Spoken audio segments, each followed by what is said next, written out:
The repair bay was quiet except for the soft hum of the ship's engines, unlike this time of day, when most crew members were either on duty in other sections or resting in their quarters. It gave him space to work without someone hovering over his shoulder. He was kneeling beside a dented supply crate, trying to pry open its warped lid. The crate had been dropped during the last cargo run, and the locking mechanism had jammed. He had already replaced the outer panel, but the inside still rattled with something loose. Rian was a mechanic, not a soldier.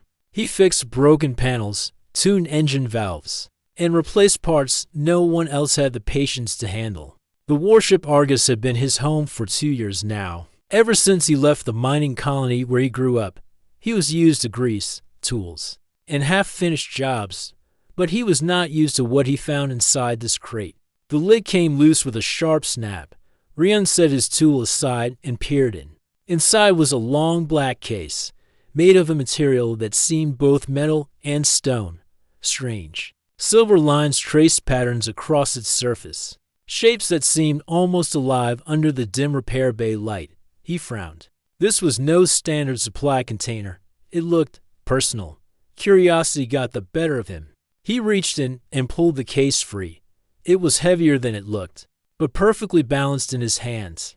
On the lid was a single symbol, a curved, shaped like a crescent moon, but sharper, edged like a blade. He had seen this symbol once before. In a military archive picture. It belonged to the Varen. An alien warrior race feared across human space. His fingers hesitated on the latches. This was probably someone's private equipment, maybe even restricted property. He knew he should put it back, but something in his chest urged him forward. The case opened with a smooth, silent motion.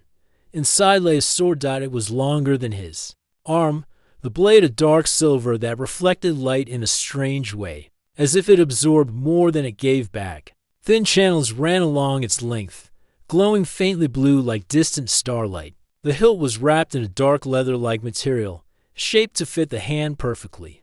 Rian had never seen anything like it. Human weapons were practical, simple, and deadly in their own way, but this was art and danger woven together. Without thinking, he reached out and lifted it. The blade was warm. That surprised him. It felt alive, as if a slow heartbeat pulsed through the hilt. It was heavier than it looked, yet somehow easy to hold, as if it balanced itself to his grip. For a long moment, Rian just stood there, staring at the strange weapon in his hands, his mind filled with questions. Why was this here? Who owned it? And why did it feel as though it belonged to him, even though he had never touched a sword before? He thought about the symbol again, the Varen mark. There was only one person on the Argus who could own this. Liora. She was not fully human.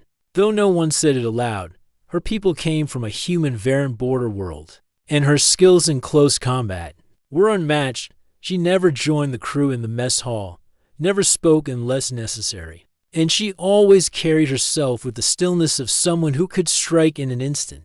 But he had never seen her without the blade at her side during missions. So why was it here? Locked away, Rian adjusted his grip, trying to imagine how. She fought with it. His hand shifted along the hilt, and the faint blue glow along the blade's channels brightened. He froze. The weapon hummed softly in his hands, the sound so low it felt more like a vibration in his bones. He stared at the light as it pulsed gently, in time with his own heartbeat. "What in the stars?" he whispered, and then a voice spoke from behind him. "You should not be holding that." The tone was calm, but it carried the kind of weight that made Rian's stomach drop. He turned slowly. Leora stood in the shadows of the repair bay entrance. The dim light caught the edges of her armor, matte black with the same crescent symbol. Etched on the chest plate, her eyes, a deep shade of silver gray, were fixed on him. He swallowed. "I was just touching what does not belong to you," she said. Her voice was quiet, almost soft, but every word felt precise, like a blade cutting the air. Rian lowered the weapon slightly. "I didn't mean you did," she interrupted. Curiosity is still choice. He looked down at the sword, suddenly aware of how dangerous it might be. "I didn't know it was special." She stepped forward, her boots making no sound on the metal floor. "It is more than special. That blade is bonded. It chooses its wielder. To touch it without permission is not just offense, it is. Challenged. Rion's chest tightened. I wasn't challenging anyone. I didn't even know it could do that. Leora stopped just a step away from him. Her eyes flicked to the glowing lines on the blade, then back to his face. Strange. It responds to you. He blinked. Responds. She tilted her head slightly. It woke. It has not done so in my hands for 3 cycles. He felt the faint vibration still in the hilt, like the hum of the ship's engines but deeper. I don't understand, nor do I, she said simply. But understand this, you will put it back, and you will speak of this to no one. If the captain learns, he will take it. If the wrong person learns, they will take you. Her words carried no threat, only certainty. Rian hesitated, then placed the sword carefully back in its case. He closed the lid, and the glow faded to nothing. Leora reached past him, taking the case with one hand as if it weighed nothing. This never happened. She turned and walked away without another word. Rian stood in the quiet repair bay, his hands still tingling where they had gripped the hilt. He told himself to forget about it. He told himself it was better not to get involved, but he knew he wouldn't. That blade had felt alive, and for one strange moment, it had felt like it knew him. Rian could not stop thinking about the blade for the next 2 days. He worked in the repair bay as usual, fixing loose wiring, replacing coolant valves, and sorting damaged supply crates. But no matter how much he tried to focus, his mind kept drifting back to the strange hum he had felt when he held it. He had always thought of swords as old weapons, relics from another time. Blasters and rifles were what soldiers used now, but that blade had been different. It had felt alive, as if it had known he was holding it. And Leora, she had not reacted the way he expected. She could have reported him to the captain or had him locked out of the repair bay entirely. Instead, she had taken the weapon and left without another word. That was almost worse than being yelled at. Late in the evening, when the ship's lights dimmed for rest cycle, Rian was cleaning a set of damaged circuit boards when the door to the repair bay slid open. It was her. Leora stepped inside, moving with the same quiet precision she always had. She wore no armor this time, only the standard dark ship uniform. But even without the armor, she looked ready for battle at any moment. Rian froze. Unsure whether to speak first, she crossed the room and stopped a few steps away from him. You have been thinking about the blade. It wasn't a question. Rian set the circuit board aside. It's hard not to. I've never seen anything like it. Her silver-gray eyes studied him. It is Varen star metal, forged in fire from their homeworld. The process is older than human space travel. The blade is more than steel. It is memory and will. Rian tilted his head. Memory? She nodded once. Every battle it survives, it remembers. Every wielder, it knows. That is why it woke when you touched it. It was curious. Curious? Rian almost laughed, but stopped himself. You make it sound like the thing's alive. Perhaps it is, she said simply. Rian shifted uncomfortably. So what happens now? Are you here to tell me to forget about it again? She paused, then said, No, I am here to give you a warning. He waited, feeling a cold edge to her words. That blade is not only rare, it is dangerous to own. Many would kill for it. The Varen believes such weapons carry the honor of their warriors. If they learn it is bonded to a human, they will come for it, and for you. Rian swallowed. Bonded? That's what you meant before. Yes, the bond is not always permanent. Sometimes the blade chooses another. Sometimes it returns to the same hands. But it has never bonded to someone without training. Not in my experience. He tried to make sense of that. So, you think I could fight with it? I think the blade believes you could, she replied. That is why I am telling you to stay away from it. You are not ready. The bond will draw you into battles you cannot win. Rian frowned. Then why not just keep it with you all the time? Why was it locked in a crate? Her gaze darkened. Because even I must be careful. The Varen watch for these weapons. If they sense it, they will know I have it. The crate masked its presence. That made Rian's chest feel heavier. So you're hiding it, even from our own crew.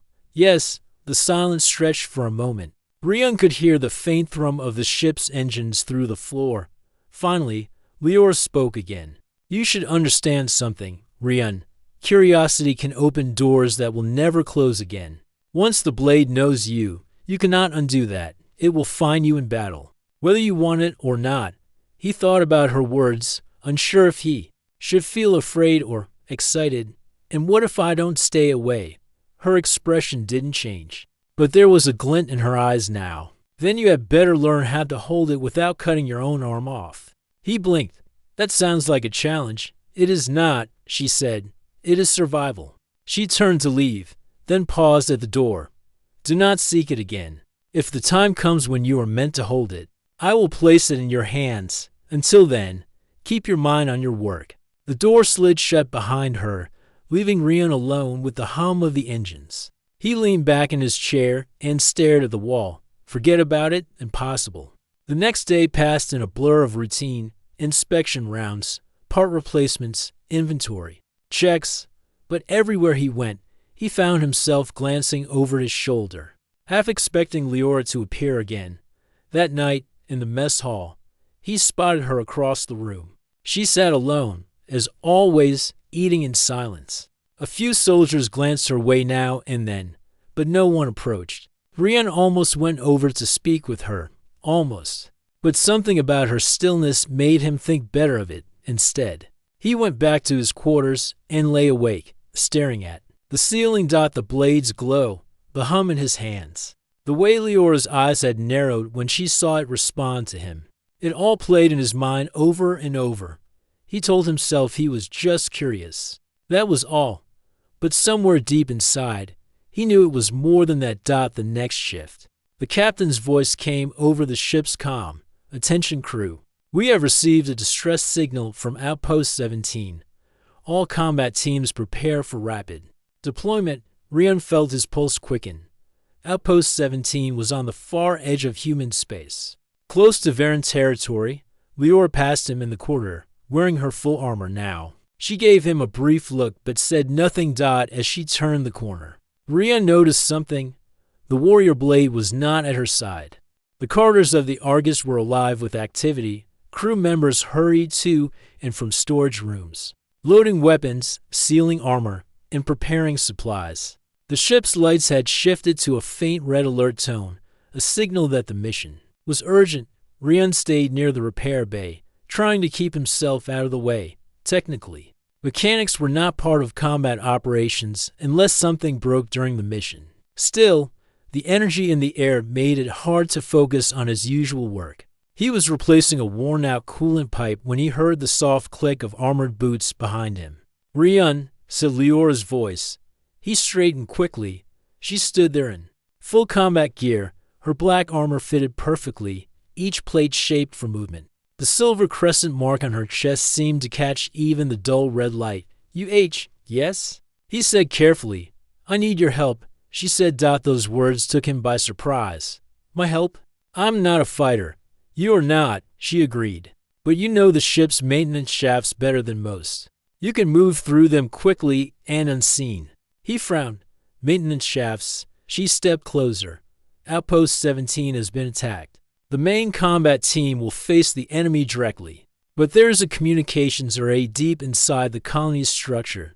If we disable it, the Varen cannot call for reinforcements. The direct path is to heavily guarded. I intend to go through the maintenance network, and I will need you to guide me. Rian blinked. You're asking me to go into a war zone. Her expression was unreadable. I am telling you it will be dangerous, but you know those systems. I do not. He hesitated. Why me? There are other tech crew members.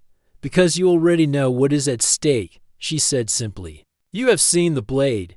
You know I cannot fail this mission. Rian's gaze flicked to her side. The weapon still wasn't there. You're not taking it with you? He asked. Not yet, she said. Its presence can be sensed until we reach our target. It is safer hidden. But if we are trapped, I will need to place it in your hands. You must know how to hold it. His chest tightened. You mean actually use it? She nodded once. Enough to defend yourself until I can finish the fight. Rian rubbed the back of his neck. I've never used a sword before. That will change now, she said before he could argue. She reached over her shoulder and drew a training blade from the magnetic clip on her back. It was similar in shape to her warrior blade, but made of plain steel, without the strange glowing channels. She handed it to him. "Show me your grip," she said. Rion took it awkwardly, his hands unsure. "Where's it go?" The weapon felt heavy, unbalanced, and clumsy. "Too tight," she said. She stepped forward and adjusted his fingers. "If you grip it so hard your hands ache, you will tire quickly. Hold it firmly, but with room to move." He tried again, loosening his hold slightly. "Better," she said. "Now stance." Rion planted his feet shoulder-width apart, but she shook her head. She moved behind him and tapped his right ankle with her boot. Front foot forward, left foot back, knees soft. "Your balance must be ready to shift." He did as she said. For the next 10 minutes, she had him move the blade in simple arcs, blocking, striking, and stepping back.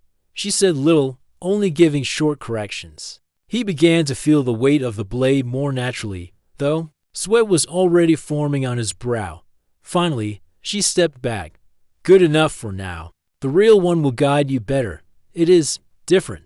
He handed the training sword back to her. "I still don't know if I'm ready." "You will not have time to think about readiness," she said. "Only survival." The ship's intercom crackled to life. "Combat Team Alpha to Hangar Bay. Departing in 3 minutes. Liora clipped the training blade back to her armor. "Stay close to me. Do as I say, and remember, if I give you the blade, you do not hesitate." Rion swallowed hard. But not a dot. The hangar bay was loud and bright, filled with the hiss of pressure seals and the rumble of drop shuttle engines. The combat team moved with practiced speed, boarding their assigned craft. Rion followed Leora into a smaller shuttle on the far side.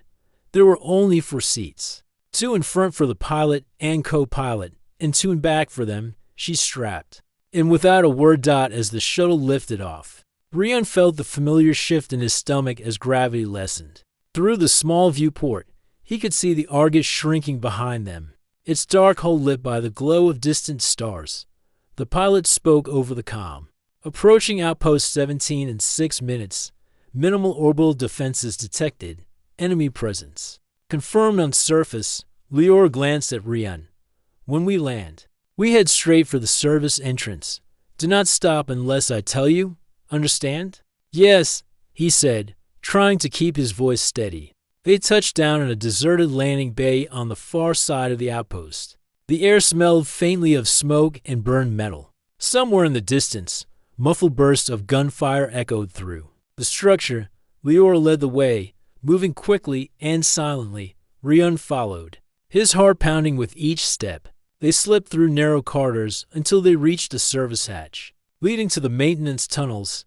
"This way," he whispered, pointing. "If we follow the main shaft 2 levels down, we'll reach the Comray access point. It's about 500 meters from here." She gave a short nod, and they climbed inside. The tunnel was dark except for the beam of Rion's handheld light. Pipes and cables lined the walls, and the air was warm from the power systems running nearby. Their footsteps made soft thuds on the metal grating beneath them. For the first few minutes, all was quiet. Then a faint sound echoed behind them, not the hum of machinery, but a faint metallic scrape. Leora slowed. Her hand went to the small case strapped to her back. Rion's mouth went dry. "We're not alone, are we?" She didn't answer. Instead, she drew the case around, her eyes narrowing as she listened. "Stay behind me," she said, "and if I give you the blade, take it." The sound came again, a faint metallic scrape against the tunnel wall. It was slow, deliberate, like someone moving with caution. Rion's grip tightened on the small flashlight in his hand. He could hear his own breathing, louder than he wanted it to be. Leora's posture shifted. She placed the blade's case on the ground beside her and silently unlatched it. "Do not speak," she whispered. The tunnel ahead was dark except for the thin circle of light from Rion's lamp. Shadows pooled in the corners where pipes crossed. Somewhere in that darkness, movement stirred. Then a shape stepped forward. It was tall, taller than Leora by a head, and its armor was unlike anything Rion had seen on the ship. Jagged, Segmented plates of black and bronze curved along its limbs, a faint glow pulsed from thin seams across its chest. Its helmet had no clear visor, only a smooth surface marked with two narrow slits of cold blue light, a Varen scout. The alien steps were quiet, but there was a weight to them that made the metal floor hum. In one hand, it carried a short, curved blade, in the other, a compact energy pistol. Leora moved between Rion and the scout, her voice low but steady. "Stay back." The Varen tilted its head slightly, as if studying her. Then, without warning, it stepped forward and raised its pistol. Leora's hand shot out, pulling Rion to the side just as a burst of blue plasma struck the wall where he had been standing. The heat from the shot made the air shimmer. The alien closed the distance into long strides. Leora met it head-on, blocking its blade with a short combat knife she drew from her belt. Sparks flew as metal struck metal. "Rion," she called without looking back, "the case." He froze for half a second, then understood. His hands went to the case she had set down. Inside lay the warrior blade, resting in its black cradle. The blue lines along its length seemed to glow brighter the moment he touched it. "Take it," she ordered. Rion's fingers closed around the hilt. The hum returned instantly, deep and steady, flowing through his arms like a pulse. The weight felt perfect in his hands, not like the training blade at all. It was as if the weapon was guiding where his fingers should be. The Varen pushed Leora back with a sudden kick, turning its helmet toward Rion.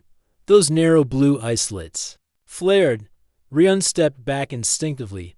"Hold it ready," Leora said, moving to his side again. Her own knife looked small compared to the alien's curved blade, but her stance was calm. "Controlled. If it comes at you, block. Do not try to strike unless you must." The alien advanced. It seemed to focus more on Rion now than on her. Rion's heart pounded. The Varen's weapon arced toward him in a quick slash, almost without thinking. He brought the warrior blade up. The strike met the sword's edge with a sharp crack, and the alien's arm jolted back slightly as if the weapon had pushed it away. Leora used the opening to dart in low, aiming for the joint in the alien's leg armor. Her blade scraped the surface but didn't break through. The alien spun, bringing its pistol up again. Rion reacted without thinking. He swung the sword across the pistol's arm. The glowing edge connected with the weapon, and the pistol shattered in a burst of sparks. The alien let out a low, harsh sound from behind its mask. It stepped back, reassessing them. Rion's arms trembled, but not from the weight. The blade felt like it wanted to move, to fight, as if it knew the enemy better than he did. The scout lunged forward again. This time, Rion met the strike head-on, the two blades locking in a clash that sent a deep vibration through his arms. Leora moved behind the alien in the same moment and struck hard at the back of its knee. There was a sharp metallic crack, and the alien stumbled. In that brief second, Leora twisted her blade into the exposed joint. The Varen dropped to one knee. She stepped back and looked at Rion. Now, the blade in his hand seemed to know what she meant. He brought it down in a swift, controlled arc, not wild, not sloppy, and the alien's curved weapon split cleanly in two. The Varen froze, staring at the broken hilt in its grip. Leora's voice was quiet but firm. "Leave." The alien hesitated, then pushed itself upright, limping backward into the shadows of the tunnel. Within seconds, it was gone. Rion stood there, breathing hard, the blade still humming in his hands. Leora turned toward him. Her expression was unreadable, but her eyes lingered on the weapon. "It moves well for you. I didn't even think," he admitted. "It just happened." She stepped closer, taking the blade from him with both hands. The glow along its length faded slightly as she held it, though the hum didn't vanish entirely. "This is what I warned you about," she said. "The bond will grow stronger the more you use it. It will protect you, but it will also draw danger to you." Rion swallowed. "It already has." "Yes," she said, sliding the weapon back into its case. "And it will again." They moved quickly through the tunnels after that, not speaking much. Rion kept replaying the fight in his head, the way the sword had guided his grip, the way it had broken the alien's weapon with ease. After nearly 10 minutes of crawling through narrow shafts, they reached a grated panel overlooking a small control room. 3 Varen soldiers were inside, working at the comms equipment. Leora crouched beside him. "This is the target. We take them quietly. You stay behind me until I say." He nodded. She dropped down into the room without a sound, landing behind the first soldier. A quick strike with her knife, and the alien went down before it could react. The second turned, but Rian was already moving through the grate. The last soldier raised a weapon, but Leora disarmed it with a sharp twist, sending it clattering to the floor. Within moments, the room was silent except for the faint hum of the comms array. Rian stepped forward. "What now?" "Now," she said, moving to the console. "We make sure no one calls for help." The comms room smelled faintly of burned circuitry. Leora's gloved hands moved quickly over the console, pressing commands and locking down systems. Rian stood near the door, keeping watch. His pulse was still fast from the fight in the tunnel. His mind kept replaying the moment when the alien's curved blade struck his, and the vibration rushed up his arms. It was almost as if the sword had told him where to move. Leora stepped back from the console. "It is done," she said. "Their array is disabled. Even if they repair it, the signal will be too weak to reach their fleet." Rian gave a small nod. "So we head back now?" Her gaze moved to the case on her back. "Not yet. There is still a patrol outside this sector. If we meet them in the tunnels, there will be no chance to avoid them." Before Rian could reply, the faint sound of footsteps echoed from the corridor. Beyond the door, heavy, measured steps. Not human. Leora's hand moved to the case. "They are coming." The footsteps grew louder. Then the door's panel lit up. Someone was trying to override the lock. Leora turned to Rian. "I will take the first. If they overwhelm me, you take the blade." He swallowed hard. "I'm all right." The door slid open. 2 Varen soldiers stepped through, both taller than the scout they had fought earlier. Their armor was heavier, with thicker plating over their chest and shoulders. Each carried a long weapon, a hybrid between a spear and a rifle. The first soldier stepped forward. Raising its weapon, Leora moved like water, sidestepping the thrust and driving her combat knife into the gap between the alien's shoulder plates. Sparks burst from the impact, and the alien stumbled. The second soldier swung its weapon toward her back, but Rian reacted before thinking. His hands went to the case.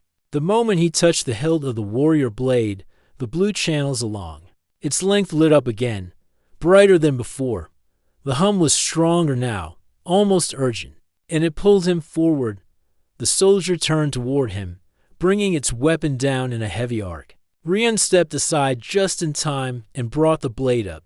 In a smooth motion, the alien's strike hit the glowing edge and stopped, as if it had hit an invisible wall. He felt the weapon vibrate in his grip, and the alien's strength seemed to push against it. But the blade didn't give way. Leora glanced at him briefly. "Hold it." She moved in to finish the first soldier, then turned her full attention to the second. Together, they pressed forward, Rian blocking every strike, Leora striking at weak points. The alien tried to step back, but Rian moved instinctively, shifting his stance to block its retreat. His arms moved almost without thought, the sword guiding him toward each opening. Leora struck the alien's side, piercing through the armor's joint. The soldier let out a sharp, metallic cry and fell to one knee. Rian stepped forward. The blade's glow almost pulsing now. He could feel the weapon waiting for the final motion. With a deep breath, he brought it down in a clean, decisive strike, the kind Leora had drilled into him during training. The alien collapsed, its weapon clattering to the floor. Silence filled the room again. Rian stood there, breathing hard. The hum in the blade slowly softened, like a heartbeat calming after a run. He looked at Leora, who was watching him closely. "It's different when I use it," he said quietly. She stepped closer. "I can see that. It moves as if it knows. Even I do not get that kind of response every time." He looked down at the sword. The glow was still faintly present, almost like it didn't want to fade. "What does that mean?" Leora's voice was calm but serious. "It means the bond is real. The blade has chosen you." Rian frowned. "I thought it was yours." It was, she said, but a weapon like this does not belong to one person forever. It belongs to the fight, and it will choose the hands that can carry it when the time comes. He hesitated. I don't know if I'm ready for that. You are not, she said without hesitation. But the blade seems to think otherwise. She reached out and took it from him. The glow dimmed instantly in her hands, as if it had gone to sleep. She slid it back into its case. We must go, she said. If we stay, more will come. The journey back through the tunnels was tense. Rian stayed close behind her, his mind still processing what had happened. Every now and then, he thought he heard faint sounds in the distance, but no more enemies crossed their path. When they reached the service hatch leading to the landing bay, Leora stopped and scanned the area carefully. Outside, the sound of blaster fire echoed faintly. Our team is still engaged, she said. We go now. While the enemy is focused elsewhere, they moved quickly through the bay, keeping low behind cargo stacks until they reached their shuttle. The pilot was already waiting, the engine running. Get in, Leora ordered. The hatch sealed behind them, and the shuttle lifted off, heading back toward the Argus. Once they were in space again, Rian sat in silence, staring at the floor. His hands still tingled from where they had gripped the hilt. Leora finally spoke. You did well. He glanced at her. I just followed what it told me to do. That is exactly what you should have done, she said. But you must understand something. The more you use it, the stronger the connection will become. And the more it will change you, change me, she nodded. You may not notice it at first, but your reflexes, your awareness, they will grow sharper. The blade will make you faster, but it will also draw enemies who can sense what it carries. Rian looked out the viewport, watching the stars drift past. Then I guess there's no going back now. There never was, she said quietly. Back on the Argus, Leora took the case without another word and disappeared down one of the corridors. Rian watched her go, a mix of relief and unease twisting in his chest. He had touched something that was more than a weapon, something alive, and it had decided he was worth knowing. Whatever that meant, he knew his life on the ship had just changed forever. Rian's quarters on the Argus were small, but tonight they felt even smaller. He sat on the narrow bunk, staring at the wall panel where his reflection faintly showed in the metal. His hands still remembered the weight of the warrior blade, the way it had guided him, the way it had almost spoken without words. Sleep didn't come easily. Every time he closed his eyes, he saw the blue glow of the blade and felt the rush of the fight again. A soft knock came at his door when it slid open. Leora stepped inside. She had no armor on, only a dark training uniform, and her eyes carried the same watchful focus as always. In her hands, she held the case, the same one that carried the blade. Come with me, she said. Without waiting for an answer, she turned and walked down the corridor. Rian followed. Curious and uneasy, they passed through several security doors until they reached a small chamber deep within the ship. It had no windows, only a low light from the ceiling and a long table in the center. Leora placed the case on the table and opened it. The warrior blade rested inside, its glow faint, but steady. Rian's breath caught. Why are we here? You need to know what you are holding, she said. Because if you do not understand it, it will control you instead of the other way around. She stood beside the table, her hand resting lightly on the hilt. This blade is called Vare's Heart. It is older than our war with the Varen. Some say it was made when humans first learned to stand against them. Others believe it came from somewhere far beyond our two species. A gift, or perhaps a curse, from those who fought here long before us. Rian frowned. And you just carry it around. It is not just a weapon, Leora said. It is a key and a beacon. Wherever it goes, it draws those who seek its power, friend and enemy alike. Rian stepped closer. Why me? Why did it light up like that? Leora studied him for a moment. The bond between a wielder and the blade is rare. I trained with it 4 years before it trusted me enough to guide my movements. But you, it responded the first time you touched it. That is not chance. He shook his head. I'm not a soldier like you. I just help with repairs, scout routes, carry supplies. Not anymore. she said firmly. The moment you held it, your place in this war changed. Rian looked at the glowing edge. So, what happens now? That depends on you, Leora said, and on whether you are ready to hear the rest. She told him then of the battle at Rin's Pass, where a single human with Vair's heart had turned back an entire Varen assault. The wielder had moved faster than sight, each strike landing with impossible precision. But when the battle was over, the wielder vanished. Some said to protect the blade. Others said because the bond had taken too much from him. The blade gives, Leora said, but it also takes. You will grow faster, sharper, more aware, but you will also carry the weight of every battle it has seen. That weight can crush you if you are not ready. Rian's voice was quiet. And if I refuse? She closed the case. Then I will hide it again. But I cannot guarantee it will stay hidden. The Varen have ways of sensing it, and if they find it here, the whole crew will be in danger. Silence filled the room. Rian thought of the fight in the tunnels, the way the blade had seemed to know the enemy's next move. He thought of the strange calm it gave him, even as the fight raged.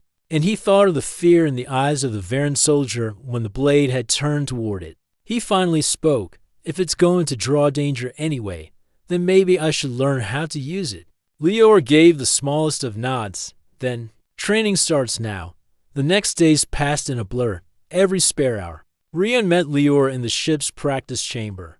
She drilled him on stances, footwork, and the rhythm of attack and defense. At first, his movements were clumsy. The blade was light in his hands, but his mind lagged behind. But each time he held it, the blue glow seemed to sharpen his focus. Mistakes became fewer. His reactions grew quicker. Sometimes, he felt his body moving before his mind decided to act. It is not about forcing the blade, Leora told him one session. It is about letting it lead when it must, and leading it when you can. Balance is everything. One evening after training, as Rian left the chamber, he noticed the crew members watching him from the corner. They didn't speak, but their eyes followed the case in his hands. Something in their gaze made his skin tighten. That night, Leora came to his quarters again. We have a problem, she said without preamble. I believe someone on this ship has already told the Varen where we are. Rian's chest tightened. A spy? Yes, and if they know about the blade, they will come for it soon. She handed him the case. Keep it with you. Do not let it leave your sight, even when you sleep. 2 days later, the Argus dropped out of hyperspace near an uncharted asteroid field. The captain announced a short stop for system checks. But Leora's tense expression told Rian the real reason. They were hiding. That night, the alarm sounded. Rian was thrown from his bunk as the ship shuddered. The red emergency lights flashed. In the calm crackle with the captain's voice, Varen vessel detected. Boarding parties incoming. He grabbed the case and ran for the quarter. Leora met him halfway, already armed. They're here for you, she said. The hum of the blade seemed to pulse through the case, as if it could sense the enemy approaching. Rian took a deep breath and opened it. The glow spilled into the corridor. The moment his hand touched the hilt, the hum turned into a steady, living rhythm, like a heartbeat ready for battle. Leora looked at him. Stay with me, no matter what happens. Do not let them take it. The first shadow moved at the far end of the corridor, tall, armored, and advancing fast. Rian tightened his grip. For the first time, he didn't feel fear, only readiness. The red light still pulsed in the corridor as the sound of heavy boots echoed closer. Rian held the blade in his hand, its blue glow casting long shadows against the walls. Beside him, Leora moved like water, her steps silent but full of intent. The first Varen soldier came into view. Its black armor absorbed most of the light, but the faint reflection from its visor revealed cold, focused eyes. Without a word, it charged. Leora stepped forward, blocking its path with a swift strike from her short blade. Sparks flew as steel met alien metal. Rian felt the hum of Vair's heart in his grip, almost as if the weapon was urging him forward. He moved. The blade guided his strike, slipping past the enemy's guard and striking its side. The soldier staggered, and Leora finished the move with a clean, sharp motion. More shapes appeared in the smoke-filled hallway. The ship shook under the impact of more enemy boarding pods. Somewhere deeper in the ship, alarms shifted tone. A breach warning. They're trying to cut us off from the bridge, Leora said quickly. We have to get to the central hub. From there, we can seal the inner doors. They ran. Twice more they met Varen soldiers in the corridors. Twice more. Rion felt the strange balance between his own skill and the guidance of the blade. The weapon seemed to know the perfect timing for each block, the right angle for each counter. But it was not easy. Every strike took effort. His arms burned, and his breath came fast. By the time they reached the central hub, his shirt clung to his skin and his hands ached from gripping the hilt. The hub doors slid open, revealing a wide chamber filled with flickering screens. At its center stood Captain Marrows and two other officers, trying to reroute power to the ship's shields. When the captain saw them, his gaze went straight to the glowing weapon in Rion's hands. So it's true, Marrows said, his voice low. You have the blade. Before Rion could answer, a loud metallic clang rang from the upper catwalk. Everyone looked up just in time to see a figure drop down. Not a Varen soldier, but a human crew member. Rion recognized him instantly. Davin, one of the navigation technicians. He had been on the ship for months, always quiet, never drawing attention. Now his eyes were sharp, and in his hand was a small black device. Leora tensed. The spy. Davin didn't deny it. You don't understand, he said, stepping closer. The Varen don't need to destroy us. They just want the blade. Give it to me, and no one else has to die. The captain's hand went to his sidearm. You've betrayed your crew. Davin's expression didn't change. I'm saving them. Without the blade, you can't win. You can't even hold them off. The Varen are offering safe passage in exchange for it. Rion's grip on the hilt tightened. The hum in the blade seemed to grow sharper, as if it sensed the threat. You trust them to keep their word? Leora's voice was cold. They've destroyed every world that stood in their way. Davin looked directly at Rion. You're not a warrior. You don't need to die for someone else's legend. Hand it over, and you can live for a moment. Rion felt the weight of the choice pressing on him. If he gave the blade to Davin, maybe the Varen would leave. Maybe the crew would survive for now. But he also knew what Leora had told him. Wherever the blade went, it drew those who sought its power. If the Varen had it, the war would tip completely in their favor. The ship shook again. Harder this time. A panel on the far wall exploded. In sparks, over the comms, a voice shouted, They've breached the lower decks. Davin stepped forward. Time's running out. Decide. Rion looked at Leora. She met his eyes and gave a small, almost imperceptible nod. He took a deep breath. I decide we fight. Davin's eyes narrowed, and in the next second, he moved fast. But Rion was faster. The blade's hum became a living rhythm in his veins. He swung low, knocking the device from Davin's hand. It clattered across the floor. The captain lunged forward, tackling Davin to the ground. Leora grabbed the device and crushed it under her boot. Seal the doors. Marrows barked. Panels round the hub glowed red as heavy bulkheads slid into place. For a moment, the room was sealed, but the pounding of enemy weapons against the metal told them it wouldn't last forever. Leora turned to Rion. If they break through, they'll flood the hub with soldiers. We need to end this now. The captain nodded. We still have one option, the asteroid field. If we dive into it at full speed, they might lose us. It's dangerous, one of the officers warned. We could tear the hull apart. It's better than waiting to be overrun, Leora said. Rion looked at the screen showing the asteroid field outside. Huge spinning rocks tumbled through space, some glowing faintly from mineral veins. Between them was chaos, a maze of death for any ship reckless enough to enter. He knew what the choice meant. Either they tried and risked destruction, or they stayed and were taken. Do it, Rion said. The bulkheads shuddered as the first one began to give way. Sparks and smoke filled the hub. Over the comms, the order went out. All hands, brace for evasive maneuver. The Argus roared forward through the viewports. The asteroids loomed larger and larger until they filled the entire view. The ship twisted and dove, its shields flaring as small fragments slammed into them. In the corridors, Rion, and Leora stood ready, guarding the hub doors. The pounding from outside grew louder, then suddenly stopped. A moment later, the sensors showed nothing behind them. The Varen ship was gone, or lost somewhere in the deadly maze of the asteroid field. Slowly, the tension in Rion's chest eased. The hum of the blade softened, settling back into a quiet, steady rhythm. Leora looked at him. "You made the right choice." Rion nodded, though he knew it was only the first of many. The blade was still his to carry, and the war was far from over. But for now, they had survived, and for the first time, he felt like the blade had not chosen the wrong person.